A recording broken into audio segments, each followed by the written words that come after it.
মাথায় ঝুলছে হত্যা মামলার খড়গ। ক্রিকেট মাঠের অলরাউন্ডার রাজনীতির সঙ্গে জড়িয়ে হয়েছেন বিতর্কিত। গত ৫ই আগস্ট ছাত্র জনতার আন্দোলনে গুলিবিদ্ধ হওয়া গার্মেন্টস কর্মী রুবেল হত্যা মামলার আসামি এখন সাকিব আল হাসান।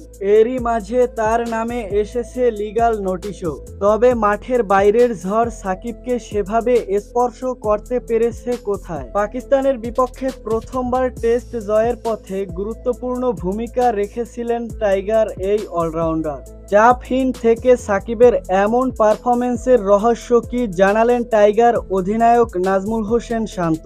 সাকিবের পারফরম্যান্স প্রসঙ্গে ম্যাচ শেষে সংবাদ সম্মেলনে শান্ত বলেন, সাকিব ভাই যখন দেশের হয়ে নামেন তখন অনেক নিবেদিত একজন মানুষ তিনি। দলের জয়ের জন্য যা যা করা দরকার ব্যক্তিগত জীবন একদিকে সরিয়ে রেখে দলের জন্য কিভাবে ভালো করতে পারেন সেদিকে ফোকাস করা, দলের জুনিয়র একজনকে আলাদা করে সহায়তা করা, সাকিব ভাই এগুলো আলাদা করে করতে পারেন।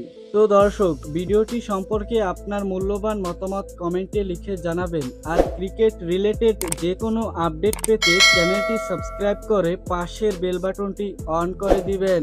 ধন্যবাদ।